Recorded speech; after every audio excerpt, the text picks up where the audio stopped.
찬송가 382장 찬송하겠습니다.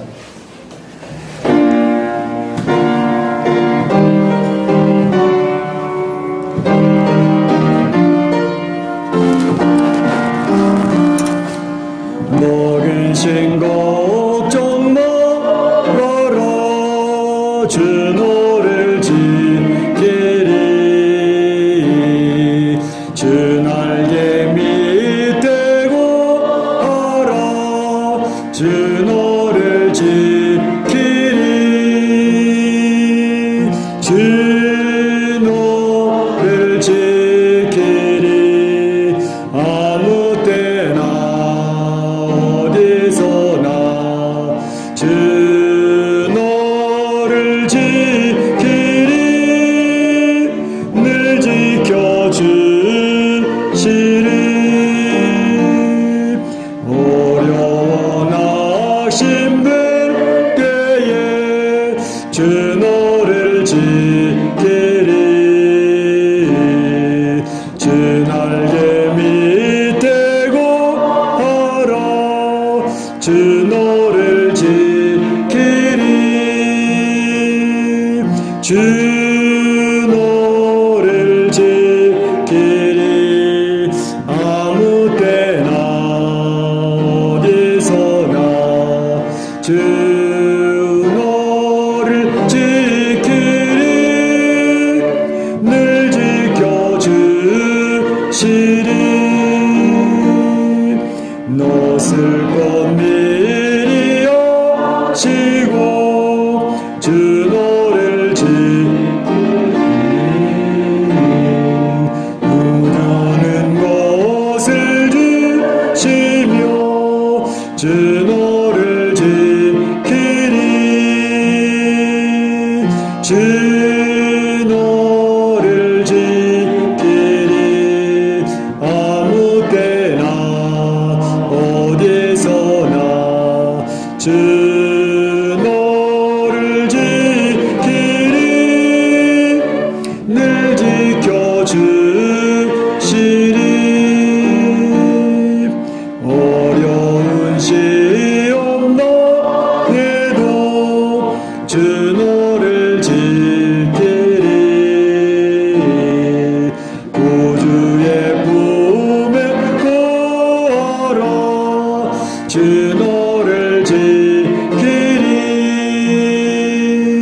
주 너를 지키리 아무 때나 어디서나 주 너를 지키리 늘 지켜주시리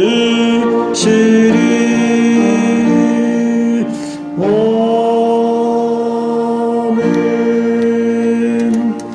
다 같이 일어나셔서 찬양하는 내용을 찬양하면서 읽으시겠습니다.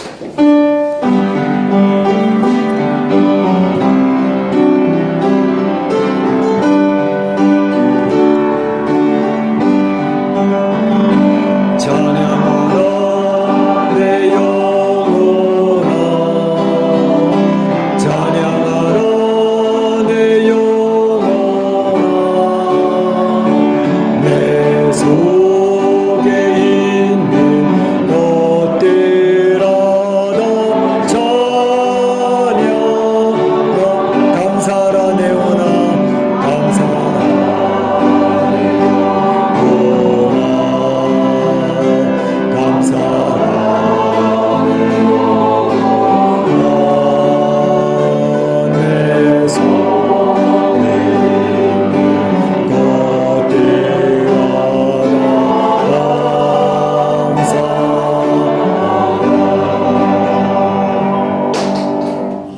형제들아 우리가 예수의 피를 힘입어 하나님께 나아가자.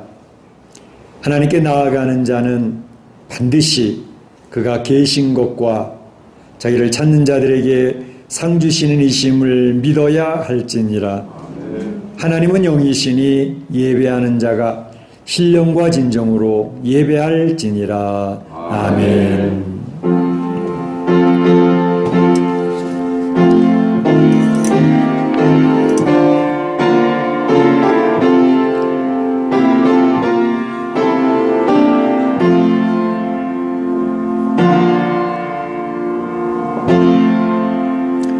참 좋으신 우리 하나님 아버지께 영광과 찬송과 존귀를 올립니다. 주님이 그처럼이라 살아가시는 귀한 성도들을 지난 한 주간도 지켜주시고 보살펴 주시다가 거룩한 주일 주의 존존으로 불러 모아 주셔서 이렇게 하나님 앞에 영광과 찬송과 경배를 올릴 수 있는 귀한 특권을 허락해 주시니 감사합니다. 하나님, 이 시간에 저희 예배 중에 임재하여 주시옵소서. 하나님의 영광을 스스로 선포하여 주시옵소서. 이 자리에 참여한 우리 성도들과 가정에서 온라인으로 예배를 드리는 주의 백성들에게 그 하나님의 놀라우신 은혜와 그 축복을 체험할 수 있는 복된 시간 되도록 인도하여 주시옵소서.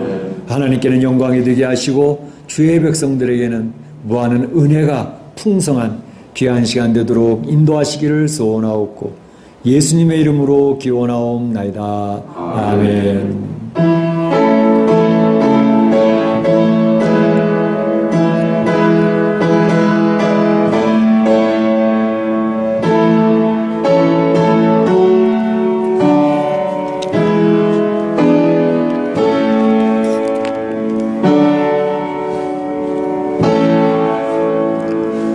자리에 앉으시고 19장 찬송하는 소리 있어 찬양 하나님께 올리겠습니다.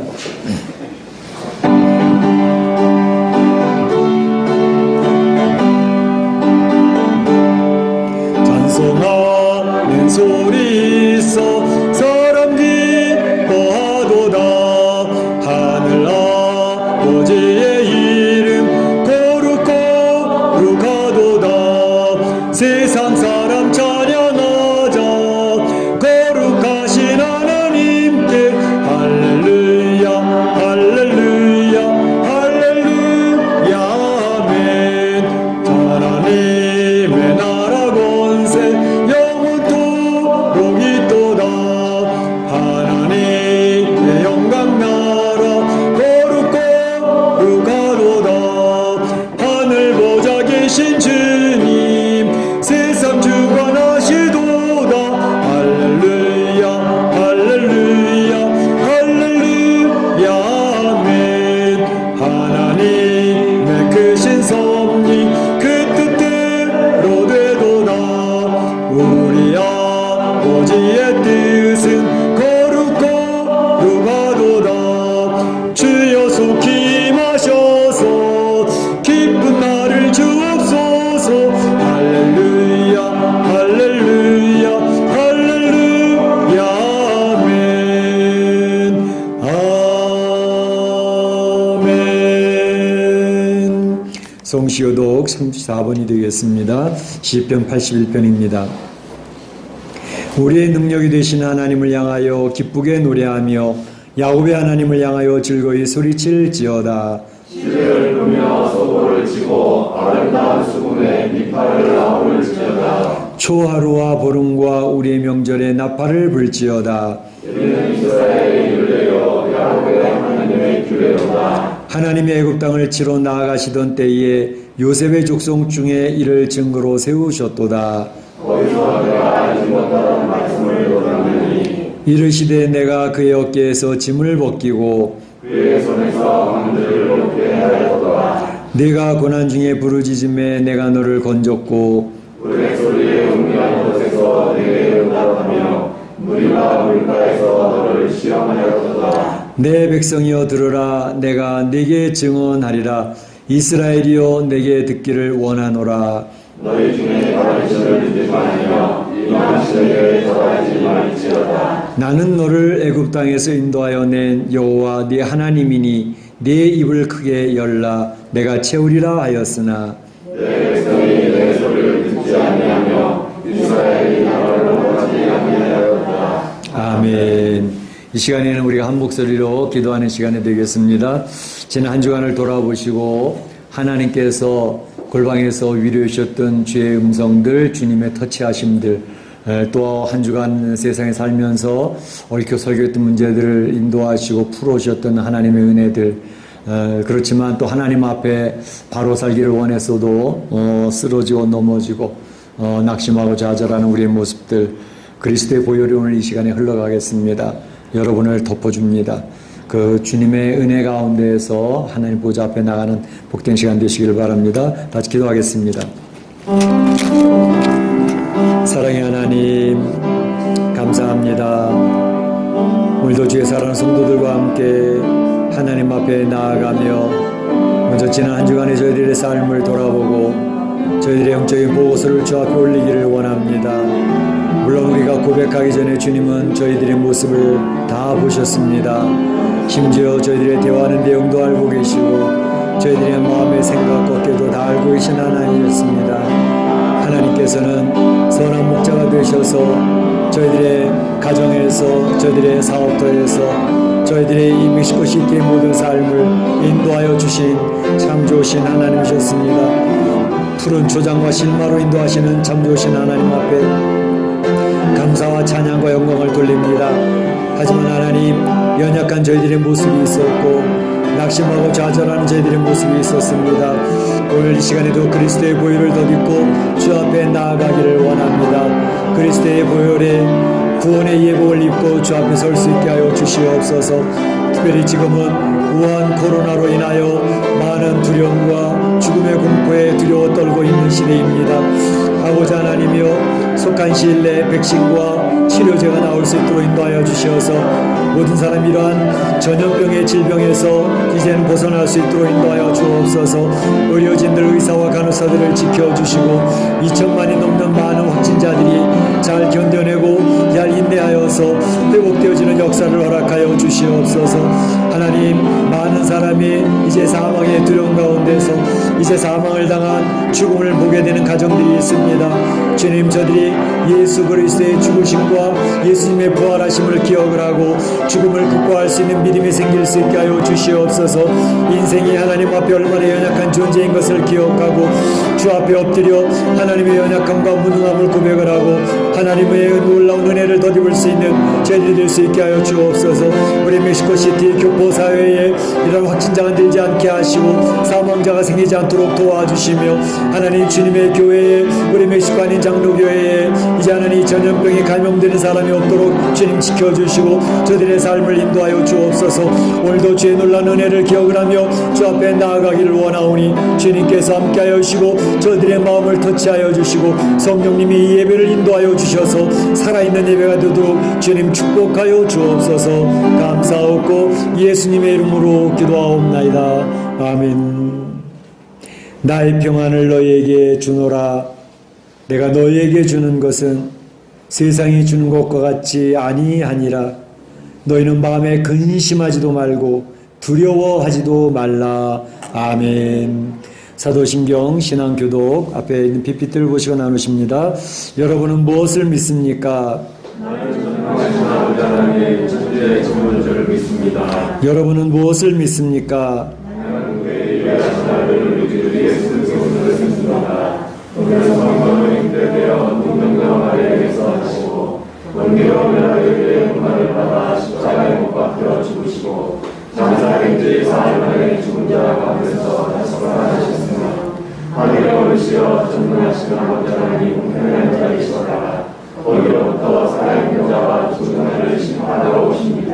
여러분은 무엇을 믿습니까?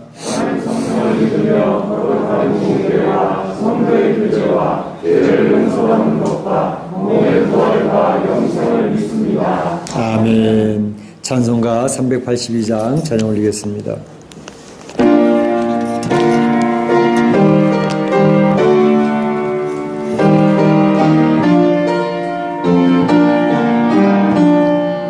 너 근심 걱정 말아라. 주 너를 지키리. 주 날개 밑에 거하라. 주 너를 지키리. 주 너를 지키리. 아무 때나 어디서나 주 너를 지키리. 늘 지켜주시리.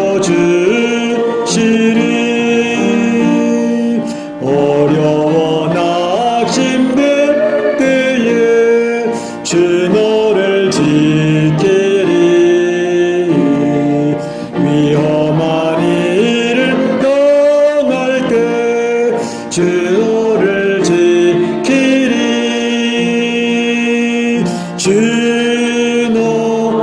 너를 지키리 아무 때나 어디서나 주 너를 지키리 늘 지켜주시리 무슨 것 미리 아시고 주 너를 지키리 많은 것 주시며 주 너를 지키리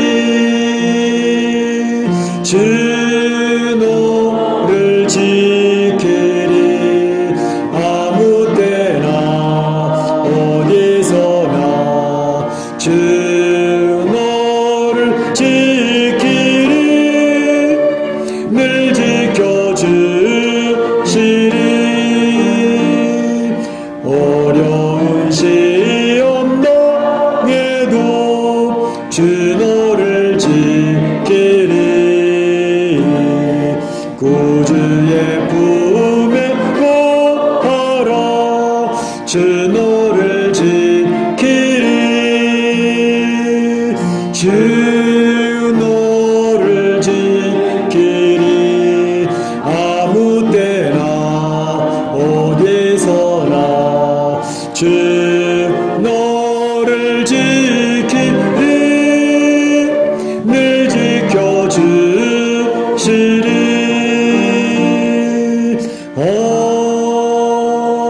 아멘. 이 시간을 대표해서 이종윤 집사님 기도 인도해 주시겠습니다.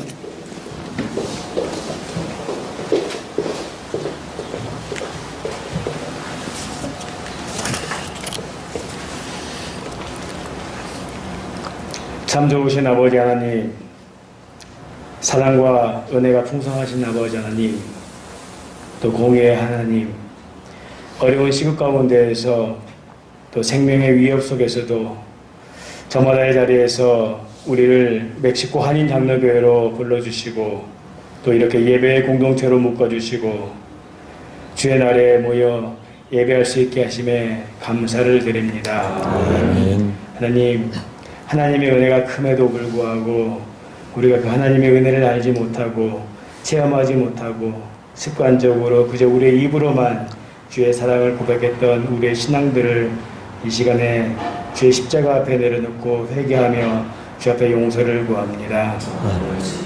신종 코로나 바이러스의 창궐로 온 교인이 한 곳에 모여서 예배하지 못하고 소수의 지체들만 이렇게 모여서 예배를 드리고 또 우리 성도님들, 우리 지체들 각자의 처소에서 온라인으로 예배를 드리고 있습니다.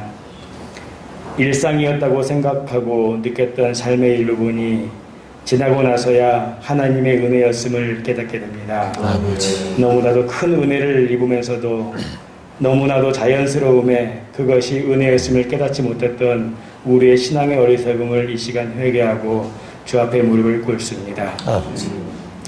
생명의 문제 앞에서 잘못된 생각이나 또 잘못된 언행의 습관을 떨쳐버리게 하여 주시기를 원합니다. 하나님의 말씀을 다림줄 삼아서 이 세상을 바라볼 수 있는 영적인 시각을 하나님 허락하여 주시옵소서. 하나님을 예배하는 자가 조롱을 받거나 박해를 받는 현실이 되지 않도록 주의 보호하심을 간구합니다. 하나님, 바빌로니아를 이스라엘에게 허락하셨던 하나님이었습니다. 여호와께 돌아가자를 외칠 수 있는 신앙에 흔들리지 않음을 우리에게 함께 허락하여 주시옵소서. 온 세상의 창조자이시고 역사의 주관자이신 하나님을 인정하고 그 권위 앞에 무릎을 꿇고 하나님의 말씀에 순복하는 우리의 신앙인 될 수 있도록 주님 축복하여 주시기를 원합니다. 아멘. 모든 어려운 상황 속에서도 하나님, 우리가 우리의 안녕과 건강을 위해서 또 간절히 기도합니다. 내 옆에 있는 가족과 우리 옆에 있는 지체들의 삶의 건강을 위해서 또 기도합니다. 또 특별히 노약자들, 우리 또 기저질환자 있는 우리 성도님들에게도 주의 손길이 특별히 주의 눈동자와 같이 지켜줄 수 있는 하나님의 보호하심을 주님 간구합니다. 하나님, 고국에는 또 2차 유행, 코로나 바이러스 2차 유행으로 다시금 또 혼란의 전국 속에 들어가고 있음을 보게 됩니다. 하나님, 교회의 공예배가 이루어지지 못하고 있고 신앙의 불안함에 있는 성도들이 있음을 보게 됩니다. 하나님, 이것이 우리의 모습이 아닙니까? 날마다 하나님 말씀 가운데 있지 아니하면 우리가 이렇게 세상의 흔들림 가운데에서도 하나님 바로 서지 못하고 있음을 고백하오니 주님 이 시간 말씀하여 주시옵시고 주님 말씀 가운데에서 우리의 신앙이 바로 서고 든든히 서갈 수 있는 삶의 힘을 허락하여 주시기를 원합니다. 말씀의 하나님, 위로의 하나님이 하나님 우리에게 찾아와 주셔서 말씀에 힘을 주시옵시고 위로하여 주셔서 우리 각 성도님들 각자의 처소에서 영상으로 예배를 드리고 있으나 그 마음의 중심이 이곳에 함께 있음을 고백하고 함께 믿음으로 나아갈 수 있도록 주님 축복하여 주시기를 간절히 소원합니다.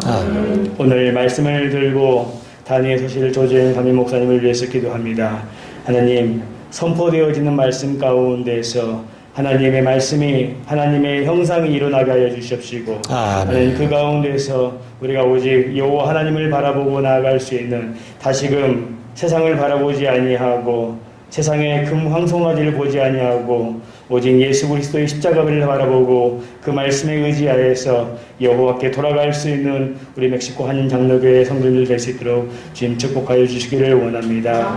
하나님, 선포되는 말씀에 힘이 있게 하여 주시옵시고 하나님 듣는 귀가 복되게 하여 주시기를 간절히 소원합니다.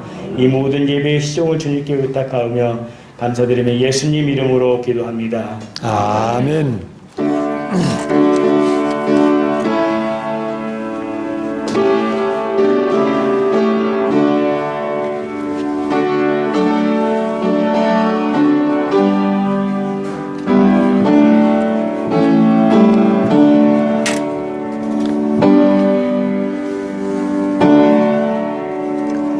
나와 나의 백성이 무엇이가 한데 저런 즐거운 마음으로 들림이 있었나이까. 모든 것이 주께로 말미암아 싸우니 주의 손에서 받은 것으로 주께 드렸을 뿐이니이다. 아멘.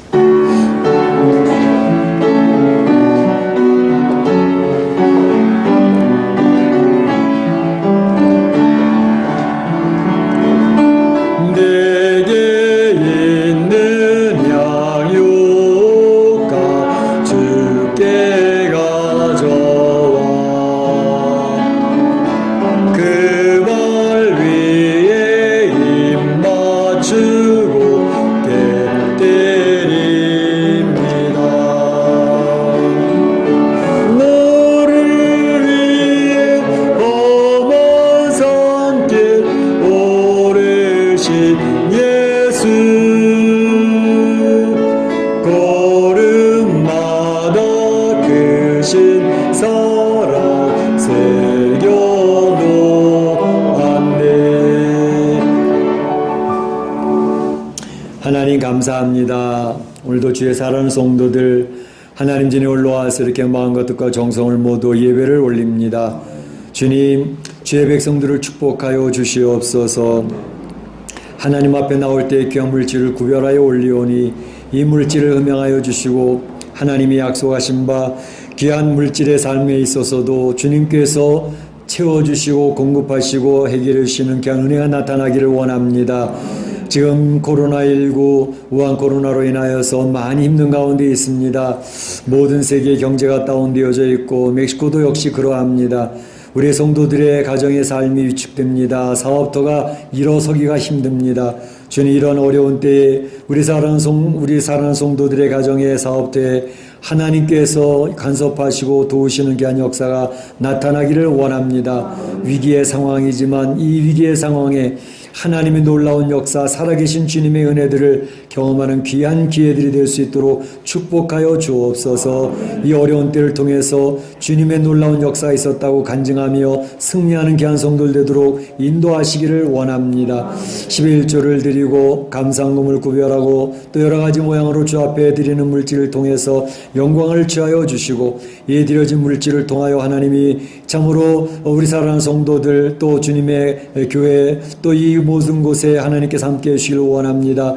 특별히 하나님, 이 코로나19로 인해서 힘들어하는 성도들 특별히 건강을 지켜주시기를 원합니다. 연세가 많으신 우리 노인 권사님들부터 시작해서 주일학교 어린 심령에 이르기까지 어느 누구도 이유한 코로나에 전염되는 일이 없도록 주님 막아주시기를 원합니다. 하나님, 그래서 하나님 이 위기를 잘 극복할 수 있도록 인도해 주시고 하나님께 참으로 놀라우신 은혜를 경험하는 귀한 시간 되도록 인도하여 주옵소서. 이 물질을 통하여 하나님 영광 받으시기를 원합니다. 하나님 나라 확장되기를 원합니다. 주님에게 같은 일이 세워져 가기를 원합니다. 하나님께서 영광을 취하여 주옵소서. 감사하고 예수님의 이름으로 기도하옵나이다. 아멘.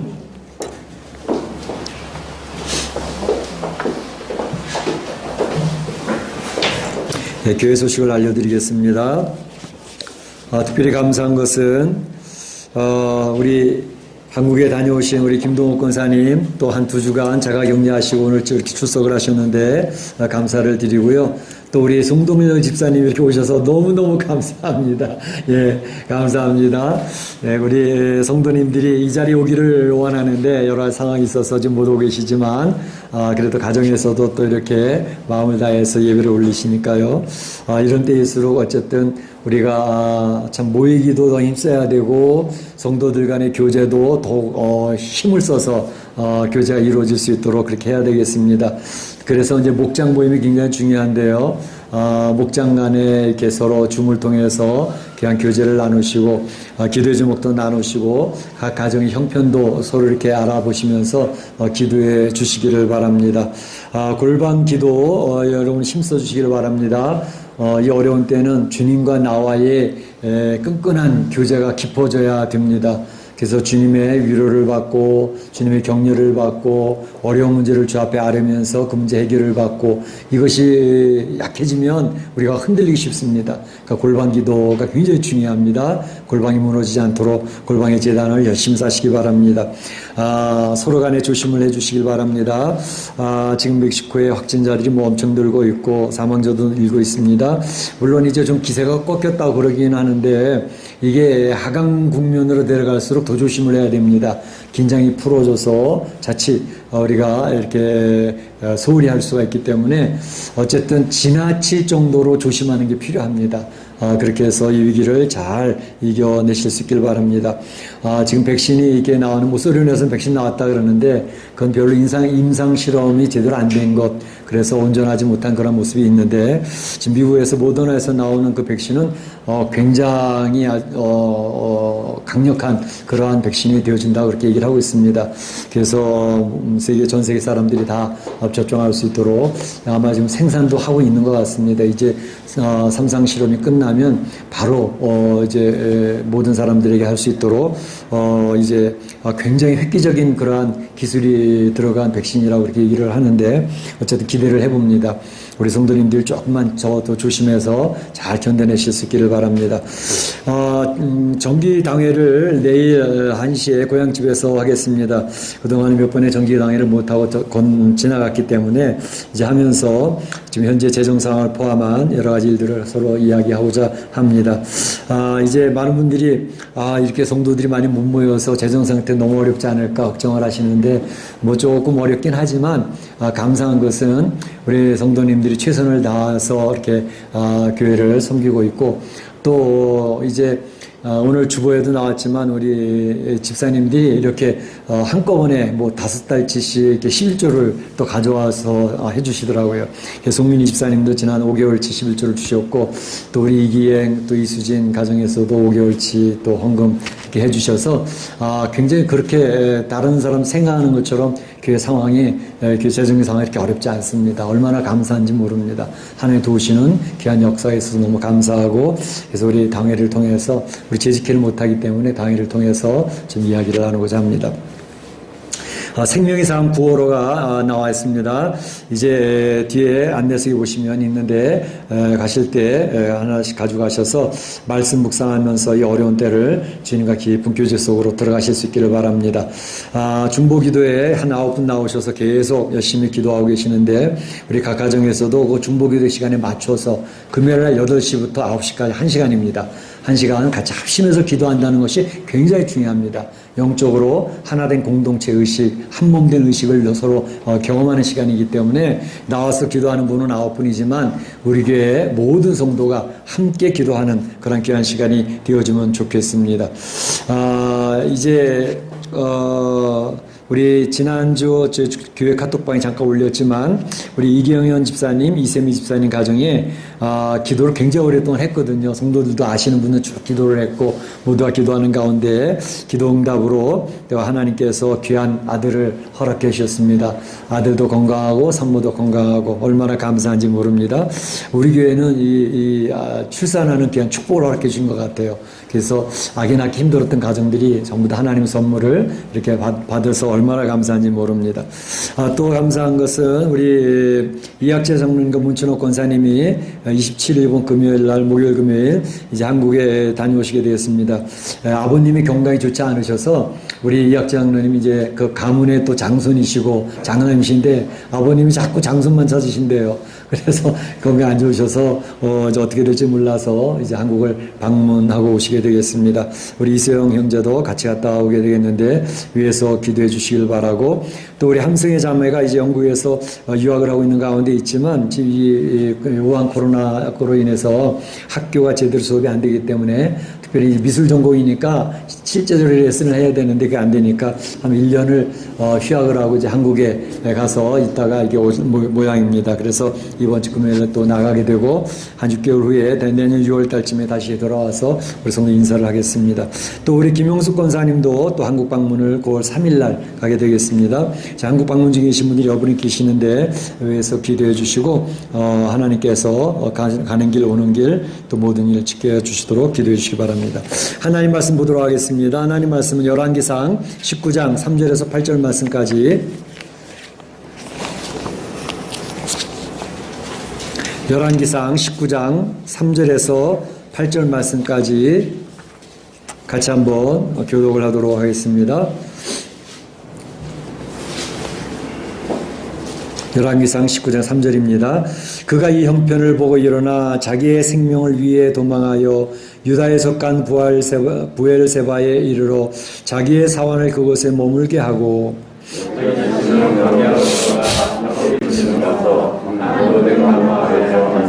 자기가 죽기를 원하여 이르되 여호와여 농담하오니 지금 내 생명을 보시옵소서. 나는 내 조상들과 낫지 못하니이다 하고 로뎀 나무 아래 누워 자더니 천사가 그를 어루만지며 그에게 이르되 일어나서 먹으라 하는지라.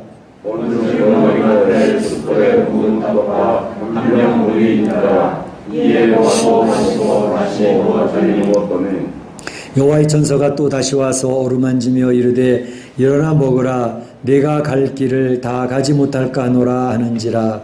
이에 일어나고 마시고 그 음식물의 힘을 의지하여 40주 40야를 와서 하나님의 산 호렙의 이름이라. 아멘. 예. 원래 19장 1절부터 마지막 절 다 읽고 싶었지만 그 내용들을 여러분들이 다 아시는 내용이기 때문에 이제 8절까지만 봤습니다. 우리가 신앙생활을 하는 가운데 이렇게 보게 되면 그 신앙생활을 아주 멋지게 잘하는 분들을 보게 됩니다. 얼마나 기쁜 일인지 모릅니다. 그 신앙생활 하면서 힘들고 어려운 문제들이 있지만 그 가운데 하나님 의지하면서 그 어려운 문제들을 헤쳐나가면서 승리를 경험하는 그러한 성도들을 저는 우리 교회 안에서도 종종 이렇게 발견하게 됩니다. 참으로 흐뭇합니다. 그런데 신앙생활 하다 보면 하나님을 기쁘시게 하던 그러한 성도들이 종종 깊은 낙심에 빠지고 또 좌절 가운데 빠져서 힘들어하는 그러한 성도들을 보게도 됩니다. 굉장히 안타까운 시간들이 있습니다. 오늘 본문에 나와 있는 하나님의 사람이 그러했습니다. 우리가 이제 열왕기상을 살펴보면서 지금 이제 18장 19절을 보는데 지난 시간에 봤던 것처럼 갈멜산에서 그 850명 바알과 아세라의 우상 숭배자들을 처치했던 엘리야, 그 엘리야 하나님의 사람이 오늘 본문에 보게 되면 깊은 좌절 가운데 빠지고 있는 그런 모습을 볼 수 있습니다. 그래서 오늘 말씀의 제목을 좌절하는 하나님의 사람이라고 하는 제목을 가지고 하나님의 말씀의 메시지를 듣고자 하는 것입니다. 우리가 살펴보는 것은 먼저는 좌절하고 낙심하는 하나님의 사람을 먼저 한번 살펴보고 그 다음에는 위로와 격려로 함께 하시는 하나님의 모습을 생각해보고 마지막으로는 사명을 받음으로 다시 일어서고 있는 엘리야의 모습을 살펴보면서 오늘 이 아침에도 하나님이 나에게 주시는 그런 메시지를 듣고자 하는 것입니다. 먼저 생각해 볼 것은 좌절하고 낙심하고 있는 하나님의 사람을 생각해 보고자 합니다. 우리가 이미 살펴봤던 것처럼 갈멜산에서 엘리야 선지자는 대승리를 하게 되죠. 그래서 바알을 포함한 우상 숭배자들을 기손시내로 끌고 가서 다 죽여버리게 됐습니다. 이러한 놀라운 일들을 보게 되어졌던 아합 왕은 궁으로 돌아오자마자 바로 자기 아내 이세벨에게 그곳에서 있었던 일을 자상하게 설명을 하게 됩니다. 그 이야기를 듣게 되었던 이세벨, 참으로 하나님의 놀라운 역사 아니었습니까? 하나님 놀라운 역사를 들었다면 그가 두려워서 떨면서 그런 일이 있었냐고, 하나님을 두려워해야 되겠고 우리 하나님 앞에 회개해야 되겠다고 이렇게 돌이켰더라면 얼마나 좋았겠습니까? 그런데 그렇게 하기보다 오히려 그는 노발대발 분노를 폭발해가면서 대항하고 있는 그러한 모습을 볼 수가 있습니다. 참 이 세상 살다 보면 우리 역사 가운데서도 그런 게 많이 보이지만 어리석은 하나님의 대적들에게 나타나는 특징들이 있습니다. 그들은 하나님의 역사를 경험하고 하나님께서 지금 이렇게 역사하고 계시는구나 라는 것을 눈으로 보고 체험하고 상황에 하나님 역사하시는 것을 알게 해주셨는데도 불구하고 그런 것을 깨닫고 하나님 앞에 두려워 떨며 회개하고 하나님 앞에 엎드리면 좋겠는데 그렇게 하기보다 오히려 더 큰 분노를 가지고 자기가 가지고 있는 권세로 대항을 하고 그리고 하나님 앞에 한번 나와서 겨뤄보자 라는 듯한 그러한 모습을 하기 때문에 결국은 하나님 앞에서 회개하고 바로 설 수 있는 기회를 잊어버리고 그래서 심판을 자초해가지고 멸망당하는 그런 일들이 성경에도 많이 나와 있고 이 세상 역사 여기까지 오는 동안에도 많이 있고 지금 현재도 그렇게 하나님 앞에 대항하는 권세자들이 얼마나 많이 있는지 알 수가 없습니다. 이세벨이 그래서 어리석은 여자였던 것이고 어리석은 권세자였던 것입니다. 그가 이야기하기를 2절에 보게 되면 매일 이맘때에 그러니까 24시간 아니랍니다. 24시간 내에 내가 엘리야를 그들이 죽은 것처럼 바알과 그 우상 숭배자를 죽은 것처럼 반드시 죽일 것이다 라고 호언장담하는 모습이 2절에 나오고 있는 것을 볼 수가 있습니다. 자, 그런데 이 이세벨이 분노하고 침을 튀겨가면서 막 화를 내고 있는 그 소식이 엘리야에게 들려지지 않았겠습니까? 엘리야가 이 이세벨의 그 이야기를 전해 들으면서 어떻게 반응을 했을까? 어떻게 했을 것 같습니까? 엘리야가 들으면서 850명의 바알과 아세라 우상 선자들을 아주 멋지게 물리쳤던 그가 그까지 그쯤이야. 까딱할 거 없어 하고 두렵지 않아 그러고 담대하게 섰었더라면 그런데 오늘 본문에 보니까 이 엘리야 선지자가 그러하지 못했던 것을 봅니다. 오늘 본문에 보면 3절에 자기 생명을 위하여 도망하여 유다에 속한 부엘세바에 이르러 자기 생명 내가 죽겠구나 그래가지고 도망을 했다 그랬습니다. 도망을 했다. 36개의 주랭랭을 하는 것입니다. 그래서 유다의 최남단이 부엘세바거든요. 유다의 최남단 부엘세바까지 도망을 갑니다. 지금 이 갈멜살의 전투가 어디서 일어난 거죠? 남쪽 유다 나라에서 일어난 것도 아니고 북쪽 이스라엘에서 북쪽 이스라엘도 갈멜산은 북쪽 이스라엘의 최북단입니다. 그 최북단의 갈멜산에 이루어졌던 그 일을 이제 이 엘리야는 이세벨을 피하여 남쪽 유다 나라로 도망갔습니다. 유다 나라 중에서도 최남단 부엘세바까지 내려왔습니다. 자, 왜 이 엘리야가 남쪽 유다로 왔으면 이제 다른 나라니까 그 북쪽 이스라엘 아합 왕이 뭐 여기 통치가 미치겠어? 여기는 안전하겠지? 그리고 좀 숨어 있으면 되는데 안심을 못했습니다. 그리고 사실은 더 하룻길을 해서 더 깊은 광야길로 들어가는 모습을 볼 수 있습니다. 왜 그랬을까요? 북쪽 이스라엘 아합 왕이 통치할 때에 남쪽 유다의 왕은 누구였을까? 여호사밧이라고 하는 굉장히 훌륭한 왕인데 그 여호사밧이 이렇게 북쪽 이스라엘 아합 왕과 친하게 지내고 있었습니다. 야, 그래도 형제 나라 아니냐, 좀 친하게 사이좋게 지내자, 그런 정책을 쓰고 있었기 때문에 남쪽으로 들어왔어도 엘리야는 뭔가 믿음지가 못한 거예요. 이러다가 나를 잡아가지고 아합에게 넘겨줄 수도 있지 않겠어? 이런 생각이 들었지 않았나 생각이 듭니다. 어쨌든 최북단에서 최남단까지 유다 나라까지 피신해서 그것도 못 믿어서 하룻길을 더 들어가서 광야에 숨고 있는 이 엘리야의 모습을 볼 수가 있습니다. 4절에 보게 되면 그 광야에서 그가 이야기하는 내용을 들을 수 있습니다. 로뎀 나무 아래에 그가 누워서 자기가 죽기를 원하여 죽고 싶다는 거예요. 죽고 싶다. 지금 내 생명을 주시옵소서. 지금 내 생명을 주시옵소서. 하나님을 믿는 사람이니 스스로 목숨을 끊을 수는 없고 내 생명을 하나님이 거두어가시면 좋겠습니다. 더 이상 못 견디겠습니다. 죽여주십시오. 하나님 지금 죽여주십시오. 이렇게 이야기를 하고 있는 것입니다. 여러분, 이 엘리야가 갈멜산에서 그 영적 전투 850명 대 1, 그 놀라운 영적 전투에서 승리했던 사람인데 그 사람이 이렇게까지 낙심하고 좌절하고 무너질 수가 있을까? 그래서 그런 생각 들지 않습니까? 너무 큰 대비가 이루어지고 있잖아요. 어떻게 이런 일이 벌어질 수 있을까요? 야고보서 5장 17절 그 전에 설명드렸지만 엘리야를 소개하면서 야고보는 그렇게 얘기를 합니다. 엘리야는 우리와 같은 성정을 가진 사람이로되 우리와 같은 성정을 가진 사람이로되 물론 거기서는 엘리야가 기도해서 놀라운 역사를 이뤘던 걸 얘기하지만 그 다른 면에는 엘리야도 우리처럼 연약함을 가지고 있는 존재다라는 것이 포함되어 있죠. 대단한 하나님의 선지자 아닙니까? 그 엘리야조차도 우리와 같다 이 말이에요. 연약함이 있다는 것을 보여주고 있지 않습니까? 그렇습니다. 엘리야 선지자도 대단한 인물인 것 같은데 그에게도 이렇게 두려워할 줄 알고 낙심할 줄 알고 좌절하게 되어지는 이러한 인간의 연약함을 가지고 있었던 존재라는 걸 너무 우리들에게 잘 보여주고 있지 않습니까? 우리가 신앙생활하면서 성도들 가운데 참으로 멋있게 신앙생활을 잘하고 승승장구 승리하며 어려운 일을 잘 극복해 나가는 그런 성도를 볼 때 저는 굉장히 목사로서 보람도 느끼고 얼마나 흐뭇하고 기분이 좋은지 알 수가 없습니다.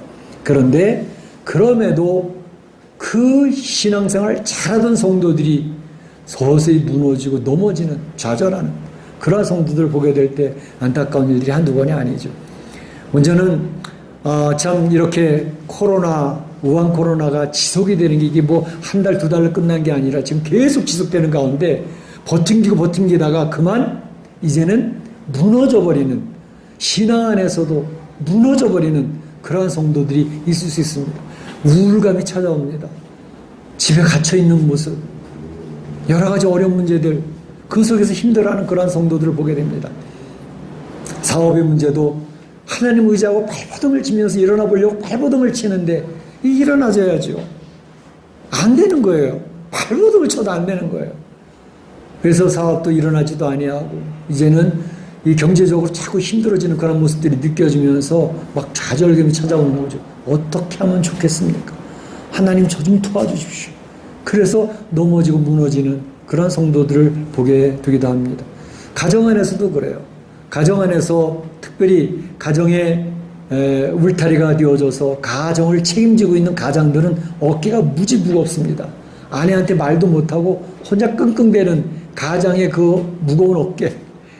하나님, 이 가족들, 내 아내도 내 자녀들도 먹이고 이 가정의 경제가 무너지지 않도록 해야 되는데 보통 이게 스트레스가 아닙니다. 그 가장의 무게라는 건 또 아내들이 모르는 부분들이 있어요. 가장은 남 모르는 그런 무게감, 이 무거움을 느끼거든요. 그래서 남편은 남편대로 굉장히 힘들어하고, 아내는 또 안 그러나요? 아내도 그렇습니다. 아내는 이게 학교도 못 가게 해도 온라인으로 수업하고 있는데, 이 어려운 때 자녀들을 이 학교 교육도 잘 이렇게 팔로업 시켜줘야 되고, 특히 신앙적으로도 잘 이렇게 돌봐줘야 되는데, 자기의 능력의 한계를 느끼는 거죠. 하나님, 이거 아이들 잘 키워간다는 게 보통 힘든 게 아니고 너무 힘듭니다. 또 아내는 아내대로 또 무너져요. 그런데다가 이제 가정 안에서 혹시 아픈 사람이라도 나타나면, 이거 코로나 아니야? 잘못 먹어가 조금만 설사하잖아요. 코로나 걸렸나 봐. 큰일 났어. 조금만 근육이 아프잖아요. 조금만 목이 쎄야 하잖아요. 내가 코로나 걸린 거 아니야? 바짝 긴장해 뭐 두려움이 확 찾아오는 거죠. 얼마나 힘든 시기인지 알 수가 없습니다. 그래서 가정이 경제적으로도 힘들고, 또 가정에 아픈 사람이라도 생긴다든지, 자녀의 문제라든지 이런 것들이 오게 되면 이게 삶의 현실이잖아요. 삶의 현장에서 막 이게 신앙으로 이겨야 된다는 건 머리로는 알겠는데 가슴으로 이것을 견뎌내기 너무 힘들단 말이죠.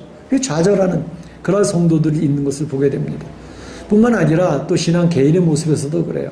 개인의 모습에서도 하나님 안에서 신앙생활이 이제 꽤 됐고, 뭐 5년, 10년 그 이상 되어서 교회에서 이제 중직자는 직분도 받았는데도 내가 세월을 쭉 돌아봐도 내 모습이 그렇게 크게 변한 것 같지 않아. 어떤 때는 신앙생활을 잘해서 막 신앙이 막 성장하는 것이 보일 때도 있었지만, 헌신하고 막 시간을 내서 부르짖고 그렇게 찬양하고 막 그럴 때도 있었는데, 어느 날 보면 원래의 믿지 않았던 나의 모습으로 완전히 돌아와 있는 모습 것처럼 그렇게 돌아와 있는데, 자신의 모습을 보면서 탄식을 하는 거죠. 자신의 신앙의 성장도 없어 보이고, 신앙 안에서 열매도 없어 보이고, 신앙의 여러 가지 환경 속에서 그걸 이겨내지 못하는 자신의 모습을 보면서 자기 스스로에게 실망하는 성도들도 있어요. 내 안에서 영적인 싸움에서 영적으로 승리하는 경험보다 영적으로 패배하고 실망하고 내 중심으로 그냥 될 대로 되라, 했어라, 세라로 살아가는 나의 모습 속에서 자기 자신에게 실망하는, 내 신앙에 대해서 실망하는 그런 성도들이 적지 않게 많습니다. 신앙생활 한다고는 하지만 죄책감에 사로잡히는 신앙들이 그래서 많은 것입니다. 근데 사도 바울도 그 얘기하고 있잖아요.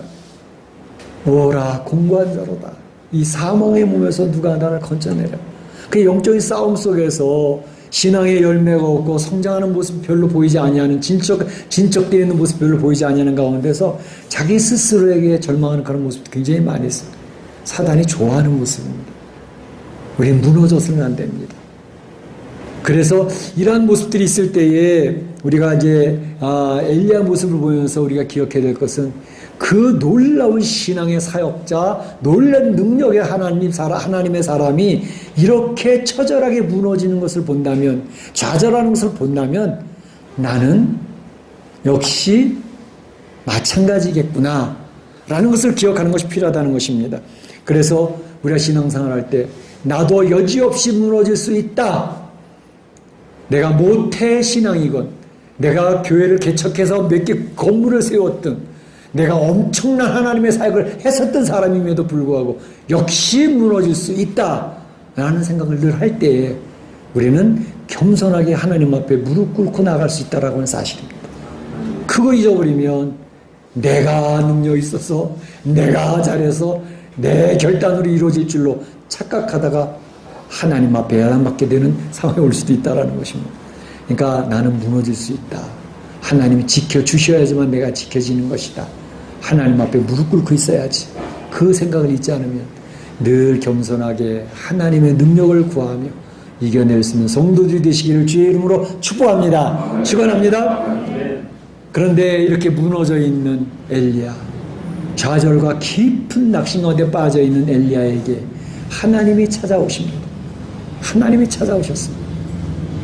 천사를 통해서 그를 터치하시는 모습을 보게 됐습니다. 5절, 7절에 보게 되면 로뎀나무 아래에서 지쳐있는 엘리야에게, 완전히 퍼져있는 엘리야에게 천사를 보내어 주시는 하나님. 그 천사가 어떻게 하고 있습니까? 천사가 그를 어루만지면서 일어나서 먹으라 하는지라. 머리맡에 구운 떡과 한 병의 물을 갖다 놓고 먹으라고 어루만지시는 천사의 손길을 느낍니다. 먹고 마시고 또다시 퍼집니다. 또다시 누워. 아이고 하나님 그래도 힘들어요. 지쳤습니다. 번아웃이 된 거예요. 더 이상 일어날 힘이 없어져 버린 거예요. 그때 7절에 보면 다시 와서 천사가 다시 와서 어루만지며 일어나 먹으라 하는지라. 전 여기에서 두 단어가 있어요. 다시 왔다고 하는 점, 다시 와서 힘을 낼 때까지. 또 한 가지 제가 참 부드럽게 다가왔던 단어는 어루만지면서 이 단어가 그렇게 좋을 수가 없어요. 퍼져서 쫙 퍼져 있는데 천사가 와서 등을 두드리며 가슴을 쓰다듬며 어루만져 주시는 주님의 손길이 느껴지지 않습니까? 여러분들이 신앙생활 하다가 지쳐 있을 때에, 골방에서 눈물을 흘리고 있을 때에 하나님께서 어루만지시는 그런 손길들, 눈물을 닦아주시면서 내 가정을 어떻게 할까요? 내 자녀들은 어떻게 할까요? 우리 집의 경제적인 상황을 어떻게 처리해 주실래요? 라고 할 때 주님이 오셔서 어루만지면서 위로해 주셨던 그 경험들이 있으셨을 줄로 믿습니다. 바로 그것을 경험하는 성도들인 것이죠. 로뎀나무 광야에서 있다가 40일을 밤낮으로 보내면서 그가 호렙산까지 이르게 됩니다. 호렙산에 가서 또 굴에 가서 자리를 잡고 있는데 하나님께서 말씀을 하시는 거죠. 9절 10절에 얘기하시기를 엘리야야 내가 어찌하여 여기 있느냐 라고 했습니다. 엘리야야 내가 어찌하여 여기 있느냐. 이거 똑같이 13절 14절에도 또다시 반복해서 얘기를 하거든요. 엘리야야 내가 어찌하여 여기 있느냐. 이제 굴에 들어와 숨어있는 엘리야에 그렇게 얘기를 하시죠. 여러분 이 엘리야야 내가 어찌하여 여기 있느냐라는 말씀 들으면서 딱 떠오르는 내용 있지 않습니까? 아담아 내가 어디 있느냐. 그렇죠? 아담아 내가 어디 있느냐. 선악과를 따먹고 숨어있는 아담을 하나님이 모르셔서 아담은 네가 어디 있는지 찾은 건 아니었죠? 네, 하나님 앞에 나와서 회개하라고 얘기하신 주의 말씀이었는데, 오늘 본문에 있어서 뭐 엘리야에게 회개하라고 했던 내용이라기보다는 엘리야야 내가 어찌하여 여기 있느냐 하는 것은, 엘리야야 이세벨 그 여자가 그렇게 무섭더냐. 네가 하나님을 의지하지, 하나님을 붙들어야지 라는 그런 음성이 아니겠습니까? 그런데 엘리야가 하나님 앞에 대답하는 내용이 똑같이 반복돼서 하나님 얘기했습니다. 뭐라고 얘기합니까? 하나님 제가 하나님의 열심을 다해서 열심히 품고 살아왔거든요. 그런데 이스라엘 백성들이 하나님의 언약을 어겼습니다. 제단을 허물어버리고 있습니다. 선지자들을 죽이고 있습니다. 마침내는 내 생명까지 찾아 빼앗으려고 하고 있습니다. 그렇게 얘기를 하는 거예요. 그러니까 하나님이 너 어떻게 여기 와서 이러고 있어? 라고 이야기할 때 엘리야는 아담과는 다르게 솔직하게 자기의 심정을 제 앞에 털어놓는 거죠. 하나님 저 죽겠어요. 지금 저들이 내 생명을 찾아서 죽이려고 그래요. 어떻게 하면 좋아요? 라고 이야기하는 그런 엘리야의 고백을 볼 수가 있습니다. 이제 우리가 모든 일이 엉키고 성키고 사면초가와 같이 되어져가지고 팍 지쳐가지고 아무 소리도, 뭐 기도가 나오나요? 기도도 안 나와요. 너무 지칠 때는. 그냥 엎드려 있는 거죠. 그냥 눈물만 흐르고 있는 거죠. 그때 하나님 오셔서 물으실 거예요. 너 왜 그러고 있어? 너 왜 그러고 있어? 물으실 때 우리는 솔직하게 하나님 앞에 이야기하면 됩니다. 제가 이것 때문에 힘들고요. 이것 때문에 지쳤고요. 네, 이런 상황이에요. 이야기를 하면 하나님이 모르실까요? 이미 다 알고 계신 내용이죠. 그렇구나. 그러면서 오늘 하나님이 엘리야의 이야기를 들으면서 어떻게 행동하시는가 보세요. 하나님이 하나님의 임재에 대한 것을 확인시켜 주십니다. 하나님 임재. 그 내용 우리 다 읽지는 않았지만 그걸 보게 되면 바위를 깨트릴 정도의 놀라운 간 바람이 막 몰려오는 거예요. 바위가 깨질 정도라니까요. 지금 중국의 자연 현상으로 인해 가지고 중국 사람들이 깜짝 놀라고 있잖아요. 천멸중공이다. 중국 공산당을 하나님이 멸하신다라고 자기네들이 이야기하고 있잖아요. 어떻게 이런 일이, 저희 신앙인들은 그게 왜 그런지를 다 보고 알 수가 있는데, 그런데 어쨌든 강한 바람이 불어서 막 바위가 깨지는 강한 이런 바람이 부는데 그 보면 그 가운데 하나님이 계시지 아니하였으며, 그 다음에 지진이 납니다. 막 산이 틀리거든요. 예. 이스라엘 거기 그쪽 지역에 터키 쪽 지역도 지진되거든요. 지진만 했는데 그 지진 가운데서도 하나님 여호와가 계시지 아니하였으며, 불이 납니다. 불이 확 나는 그런 상황, 그 불 가운데서도 하나님이 여호와께서 계시지 아니하였습니다. 여호와께서 어디에 계셨다고요? 세미한 소리 가운데 여호와께서 계셨습니다. 그러니까 하나님의 임재가 막 자연에 막 불이 나고 지진이 나고 그런 가운데서 지금 엘리야가 기대했던 그런 걸 통해서 심판이 이루어지겠지 하는 그런 기대감을 가지고 왔는데, 그곳에 하나님이 계신 게 아니라 하나님이 세미한 소리 가운데에서 자기를 찾아오셨다는 것입니다. 그 세미한 소리라는 것은 고요한 중에 바늘을 딱 떨어뜨리면, 바늘이 딱 떨어질 때 소리 나는 거 있죠. 그 세미한 음성이 그 정도의 소리입니다. 고요한 중에 바늘이 떨어질 때 그 소리, 그러한 세미한 중에 주님이 찾아오셔서 소리를 들려줍니다. 아마도 제가 생각하기에는 여호수아서 1장 9절 여호수아에게 들려줬던 그런 음성이 아닐까 싶어요. 그 말씀 뭐였죠? 여호수아야, 강하고 담대하라. 두려워하지 말며 놀라지 말라. 내가 어디로 가든지 내가 너와 함께 할 것이다 라고 했던 여호수아를 격려하셨던 주의 음성이 엘리야에게 강하게 임재하지 않았을까, 그 생각이 드는 것이죠. 그는 분명히 그 세미한 소리 가운데 하나님이 함께 하시는 임재하심을 강하게 체험을 하면서 그가 겉옷으로 얼굴을 가리고 굴 바깥으로 나오기에 쓰는 거예요. 얼굴 가렸던 건 하나님의 현존을 보게 되면 죽는다는 것을 유대인들은 알고 있었기 때문에 얼굴 가리고 죽고 싶지 않아가지고 얼굴 가리고, 하나님 임재가 나타났으니까, 하나님 임재가 경험되니까 얼굴을 가리는 거야. 그러니까 엘리야는 그곳에서 하나님 임재를 확실하게 경험하고 있었다라고 하는 사실입니다. 그러면서 좌절하고 낙심하고 이제는 죽기를 원합니다 라고 이야기하는 그 엘리야에게 하나님의 큰 위로와 격려로 함께 해주고 계시는 것을 볼 수가 있습니다. 하나님의 사람들, 우리 성도들이 종종은 완전히 번아웃이 되어져가지고 세상에서 이제 하나님 저 죽여주세요, 더 이상 살 기력도 없고 살 소망도 없습니다. 그럴 때에 하나님의 위로와 격려, 어루만 입에서 찾아오신 주의 손길이 있음을 기억하시길 바랍니다. 하나님이 찾아오십니다.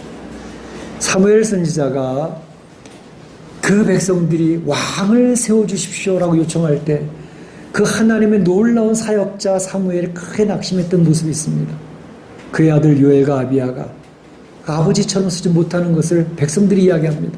사무엘 당신은 훌륭한 하나님의 사람이었지만 당신의 아들들은 그렇지 못합니다.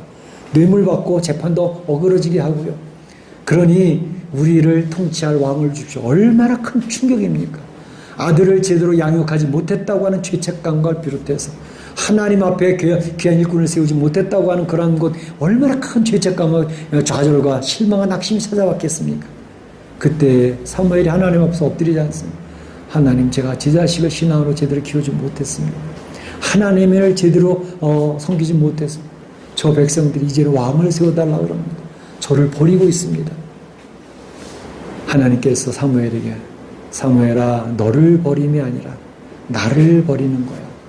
그들은 이제 하나님이 직접 통치받고 싶지 않다는 거거든. 그러니까 너는 너무 걱정하지 말고 내가 알아서 처리할 테니까 힘내. 그러시는 모습이 사무엘상 8장에 나오고 있는 거죠. 바로 하나님은 하나님의 사람들, 주의 백성들이 낙심할 때 위로하시는 하나님으로, 특별히 함께 계신 하나님으로 찾아오시는지를 믿으시기를 축원합니다. 축복합니다. 그러면서 하나님이 정확하게 이야기를 하시잖아요. 나 이제 오직 나만 건을 이야기하는 엘리야에게, 아니 너만 남지 않았어. 지금 내가 7,000명의 바알에게 무릎 꿇지 아니하고 바알에게 입 맞추지 아니한 7,000명을 준비해 놨단다. 걱정하지 말아라. 이제 마지막 때가 될수록요, 신앙 지키기가 힘들어가지고 나 혼자 신앙 지키고 있는 것 같이 느껴지는 그런 상황이 올 때가 있어요. 그때 낙심하지 말 것은 하나님이 보이지 않는 하나님의 앞에 헌신된 하나님의 일을 감당하고 있는 하나님의 무수한 하나님의 백성들이 있다는 것을 기억을 하고 절대로 낙심하지 말고 나 혼자구나 그런 생각할 필요가 없습니다.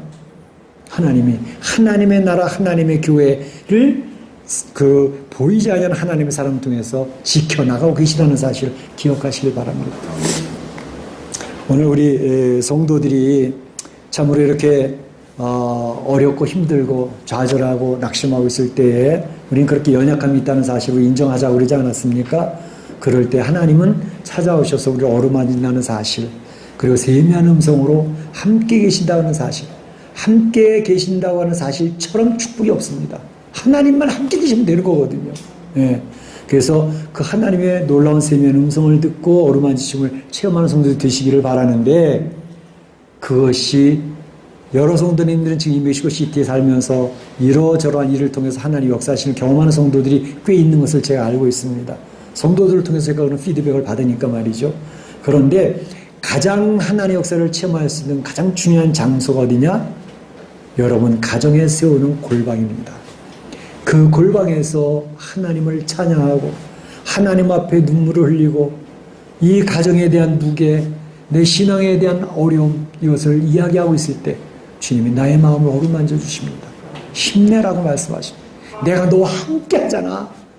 걱정할 거 없어. 두려워할 거 없어. 놀라지 마. 우한 코로나? 그거 지나갈 거야. 힘내.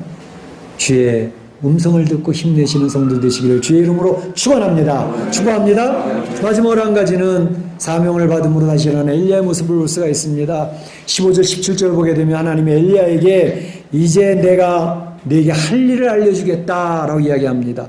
너에게 사명을 부여한다 이야기하십니다. 세 가지를 이야기합니다. 첫째로는 이제 너 다메섹으로 가서 하사엘이라고 하는 사람의 기름을 부어서 아람의 왕을 세워라 라는 것 첫 번째. 두 번째는 이스라엘에 예후라는 사람이 있는데 예후에게 기름을 부어서 이스라엘의 왕을 삼아라 라는 것입니다. 세 번째로는 이런 사역들을 위해서 엘리사에게 기름을 부어 네 후계자가 되게 하라는 이 세 가지의 사명을 부여하십니다.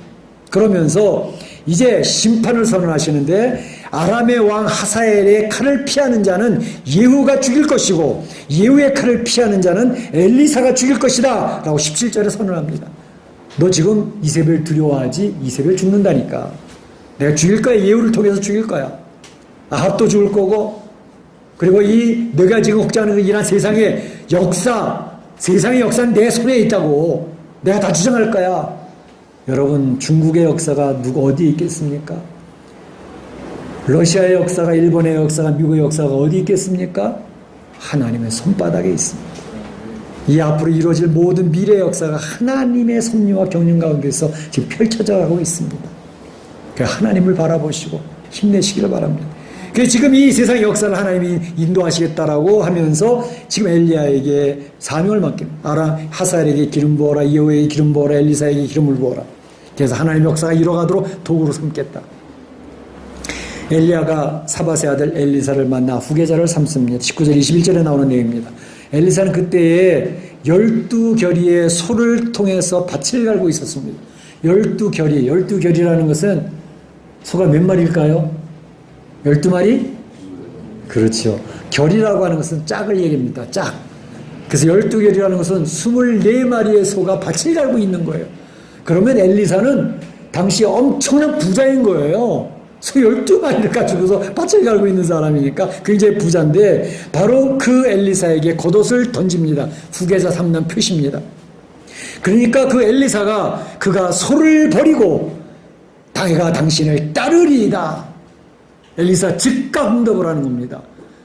자기의 소를 버립니다. 자기의 부요함, 자기 재산을 포기합니다. 그리고 주님을 따르겠다고 나옵니다. 이 내용을 보면서 예수님 12제자를 부를 때 그 제자들이 배도 버리고 아버지도 버리고 주님을 따랐던 그 모습이 기억나지 않습니까? 하나님을 따르는 사람의 특징은 하나님 따르는 것을 우선으로 한다는 것입니다. 내 재산, 나의 명예, 나의 권세, 나의 가족 물론 중요하지요. 그걸 그냥 버리는 말이 아니에요. 하나님이 요청할 때에는 하나님의 뜻을 우선할 것인가 아니면 내 것을 우선할 것인가라는 영적 갈등이 굉장히 심해집니다. 내 것을 잡으면 하나님을 따르는 데 지장이 있습니다. 하나님을 따르면 하나님 안에서도 쓰임받고 내 것도 지켜집니다. 그게 하나님 성경의 원리들이에요. 그러니까 엘리사는 자기 것들, 재물, 자기의 재산, 사유재산 다 포기하고 주님 따르겠다는 거예요. 그걸 보면서 하나님을 따르는 사람의 모습이 드러나고 있습니다. 그런가 하면 바로 이러한 생활 중에서 중요한 또 교훈 중에 하나는 바로 엘리야라고 하는 사람은 자기의 신앙을 물려줄 후계자를 세우고 있었다고 하는 게 굉장히 중요합니다. 모세에게는 어떤 후계자가 있었어요? 여호수아라고 하는 후계자가 있어요. 사도 바울에게는 누가 있었어요? 디모데라고 하는 후계자가 있어요. 베드로에게는 마가라고 하는 후계자가 있어요. 그러니까 신앙 안에 보게 되면 신앙의 사람들은 자기의 신앙의 DNA를 물려줄 수 있는 그런 후계자들을 세워나갔다, 양육시켜 나갔다는 것입니다. 케어하고 돌봤다는 것입니다. 우리가 신앙생활 하면서 나의 신앙의 후계자는 누구일까? 내가 신앙을 물려줄 수 있는, 물론 우리 가정에 자기 자녀들이 될 수도 있고 내 이웃의 친구가 될 수도 있고 주변에 있는 누군가가 내가 새로 예수님께로 인도하고 그 예수께 인도된 그 사람을 또 하나님의 사람으로 키워나가는, 양육시키고 사역을 준비시키고 하면서 하나님을 키워나가는 그런 후계자를 키운다는 것은 얼마나 중요한 일인지 모릅니다. 그게 사명 있는 사람의 삶이거든요. 그러니까 바로 여기에서 하나님이 엘리야에게 이야기하는 것은 사명이 있는 삶을 살아야 돼라는 것을 이야기하는 것입니다. 낙심하고 좌절할 때 그 낙심과 좌절 가운데서 일어날 수 있는 비결은 무엇이냐? 사명을 다시 기억하고 일어나는 것입니다. 베드로가 낙심하고 좌절하여 고기 잡으러 나가버렸습니다. 그때 하나님이 다시 불러서 이야기하는 것은 사명의 회복이지 않았습니까? 내 양을 치라, 내 양을 먹이라, 하나님의 백성을 돌봐라 라고 하는 하나님이 사명을 다시 주실 때 베드로는 다시 힘을 얻고 사명 가운데 그 좌절과 낙심 가운데 일어설 수 있었다는 것입니다. 우리가 신앙의 이 삶을 살아가면서 우리의 삶의 목표, 내 삶의 방향, 내가 이 세상 인생 7, 80년 살다가 떠날 것인데 내 인생 주어진 삶에서 나는 무엇을 하다 갈 것인가? 내 자녀 키우는 것 중요하죠. 그런데 무엇을 하면서 살아갈 것인가? 내가 하나님 앞에 부름받고 우리 교회가 부름받은 목적은 하나님을 영화롭게 하는 삶입니다. 하나님을 찬양하는 삶, 하나님 예배하는 삶입니다. 하나님 안에서 기뻐하는 삶입니다. 하나님의 교제 속에서 주의 위로를 받으면서 거기에서 내 인생의 의미를 찾고 내가 그곳에서 하나님의 할 일을 찾아내고 그 일을 향해서 뚜벅뚜벅 걸어가는 인생의 모습이 사명이 있는 삶인 것이죠. 사도 바울은 그런 얘기하지 않았습니까? 사도행전 20장 24절에 보게 나의 달려갈 길과 주 예수께 받은 사명, 주 예수께 받은 사명, 곧 하나님의 은혜의 복음을 증거하는 일을 마치려 하면 나의 생명을 조금도 귀한 것으로 여기지 아니하노라. 주 예수께 받은 사명감을 가지고 살아갔다는 것입니다. 우리 인생을 살아갈 때 내 인생에 여러 가지 일들이 있죠. 직장의 일도, 가정의 자녀를 키우는 것도, 여러 가지 또 일을 하는 것도 중요하지만 그것의 모든 것의 가장 중요한 목표는 무엇입니까? 하나님 안에서 나는 어떻게 살 것인가? 하나님을 어떻게 영화롭게 하고 기쁘게 하며 하나님이 나에게 주어진 내 안에서 주어진 달란트를 통해서 어떻게 하나님 일을 감당하며 살아갈 것인가? 그것에서 의미를 찾으면 사명감이 나타나는 것입니다. 소명이라 그랬죠? 우리의 직업 자체가 소명입니다. 그래서 보케이션이라고 말씀드렸죠? 이게 칼빈주의예요. 내가 특별히 난 전도사 될 거야, 난 목사 될 거야. 그게 아니고 내게 주어진 직업 속에 하나님의 부르심이 있단 말이에요. 그 속에서 하나님 영광을 돌릴 수 있는 일들이 있단 말이죠. 그 사명감을 바로 알고 인생을 살아가면 의미 있고 가치 있고 좌절과 낙심에 빠져도 다시 일어날 수 있는 힘을 가질 수 있다는 것을 이야기하고 있습니다. 삶의 목표, 방향, 내가 하나님 이 인생에서 할 일은 무엇인가를 정확히 알고 찾아가는 여러분들 되시기를 축복합니다. 오늘 말씀에 정리를 합니다. 위대했던 하나님의 사람 엘리야도 좌절하고 낙심에 빠졌습니다. 위대했고 능력 있던 엘리야도 그랬다면 우리도 그렇습니다. 우리가 이렇게 인생이 연약한 존재라는 것을 인정합시다. 또 하나님이 찾아오셔서 위로해 주시고 격려하시는 함께 하시는 하나님이 늘 우리 가까이 있다는 것을 기억하시기 바랍니다. 여러분은 골방에서 나의 눈물을 닦아주시는 주님을 경험할 수 있습니다. 함께 하시는 주의 음성을 들을 수 있습니다. 우리의 삶에 사명이 있어지기를 원합니다. 삶의 방향, 목표, 할 일 무엇인지 사명감을 잃어버리면 안 됩니다. 그 뜻을 가지고 살아갈 때에 우리 사랑하는 성도들이 엘리야처럼 승리하는 우리 성도들의 삶이 되시길 주의 이름으로 축복합니다. 축원합니다. 이 시간에 다 같이 한 목소리 기도하겠습니다. 오늘 주신 말씀을 중에서 내 마음 자리 잡은 말씀 하나를 붙들고 주 앞에 기도하시기를 바랍니다. 사랑의 하나님 감사합니다. 주님께서 오늘 위대했던 하나님의 사람 엘리야였지만 좌절하고 낙심하고 있는 우리 현실에서 벽에 부딪힌 엘리야의 모습도 보았습니다. 우리도 그와 같이 넘어질 수 있고 연약할 수 있습니다. 그렇죠. 하나님께서는 그 자리에 찾아오셔서 위로하시고 격려하시며 하나님의 함께 하신다는 음성을 듣게 하시는 세미한 음성을 들려주셨습니다. 우리 골방에서 그 세미한 음성을 들을 수 있도록 인도하여 주시옵소서.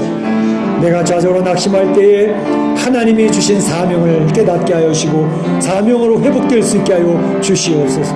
내 인생에 할 일이 무엇인지를 알고 살게 하여 주시옵소서. 예수님의 이름으로 기도하옵나이다.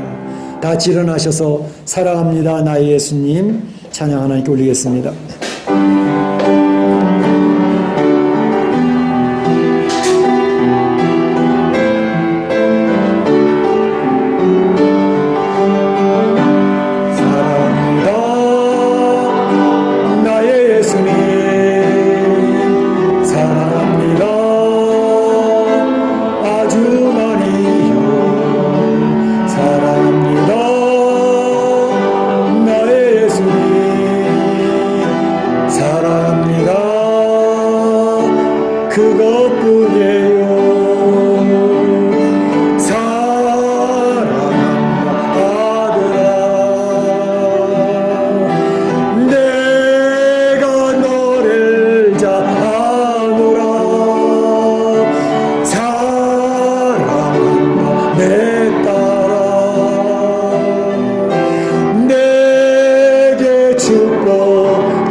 지금은 우리 구주 예수 그리스도의 은혜와 하나님 아버지의 그 크신 사랑하심과 성령님의 감동감화 교통하심이 오늘 좌절하고 깊은 낙심에 빠졌던 엘리야를 찾아오셔서 다시 힘을 주시고 위로하시고 격려하시며 세미하는 소리 가운데 함께 계심을 체험케 하시고 그가 하나님 안에서 해야 될 일 사명을 붙돋아 회복되게 하시는 주의 모습을 보면서 우리도 엘리야처럼 다시금 일어나서 하나님 앞에 영광을 돌리고 이 세상에서 승리하기로 소원하는 우리 온 성도들 머리와 가정과 자녀와 일터 가운데 우리 교회 가운데 이제부터 영원토록 함께 있을지어다. 아멘.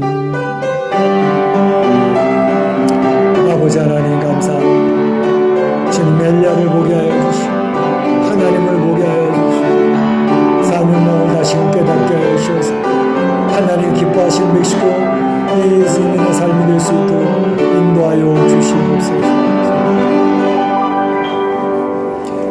감사합니다. 예배를 폐했습니다.